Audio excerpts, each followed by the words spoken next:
Жалпы республикалык тестирлөө 18 майдан 24 майга чейин өткөрүлөт. Бул тууралуу Билим берүү жана Илим министрлигинен билдиришти. Биринчи этап 18, 19, 20 майда, экинчи этап 22, 23, 24 майда өтөт. Катталууга үлгүрбөй калган бүтүрүүчүлөр үчүн кошумча каттоо күндөрү каралган. Алар үчүн уюштурулган жалпы республикалык тестирлөөнүн 3 этабы 20, 21, 22 июнда өтөт.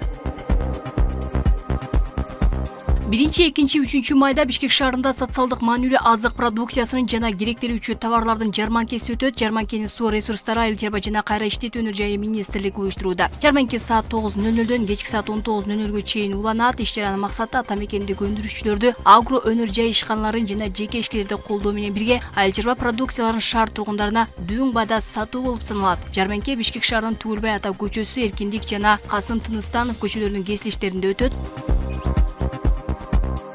Мамлекеттик салык кызматынын кызматкерлери салыктык рейдтик контролдун жүрүшүндө Араван районуна мыйзамсыз тамеки продукцияларын аныкташты. Бул тууралуу ведомстводон маалымдашты. Тактап айтканда, Чек Абад жана Дөбө Коргон айыл өкмөттөрүнүн жалпы суммасы 21 630 сомду түзгөн Орис брендиндеги 492 куту тамеки продукциялары тартып алынды. Продукциянын акциздик маркасы жана тиешелүү коштоочу документтери болгон эмес. Бул факты боюнча жеринде Кыргыз Республикасынын мыйзамдарына ылайык баштапкы процессуалдык документтер изделип, материалдар укуктук баа берүүчүнүн укук коргоо органдарына өткөрүлүп берилди. Эскертип кетсек, 1000 данага чейин акциздик маркасы жок тамеки саткандар үчүн 65 000 сом айып пул салынат. Ал эми 1000 данадан көп болсо 5 жылга чейин эркин ажыратуу жазасы каралган. Мамлекеттик салык кызматы ишкерлерди мыйзам талаптарын так сактоого, акциздик маркасы жок тамеки продукцияларын сатпоого жана продукциянын маркасынын аныктыгын кылдат текшерүүгө чакырат.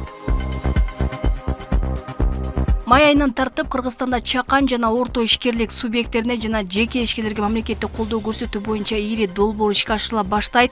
Экономика жана коммерция министрлигинен билдиришкендей, долбоор 2025-2030 жылдарда камтып, туруктуу экономикалык өсүштү камсыздоого, артыкчылыктуу тармактарды өнүктүрүүгө, жумуш орундарын түзүүгө жана бизнес үчүн финансылык ресурстарга жеткиликтүү жогорулатууга багытталган. Долбоор мамлекеттик республикалык бюджеттен жана ишкерликти өнүктүрүү фонду ачык акционердик коомунун микрокредиттик компания 500 миллион сом өлчөмүндөгү өздүк каражаттарынын эсебинен каржыланат.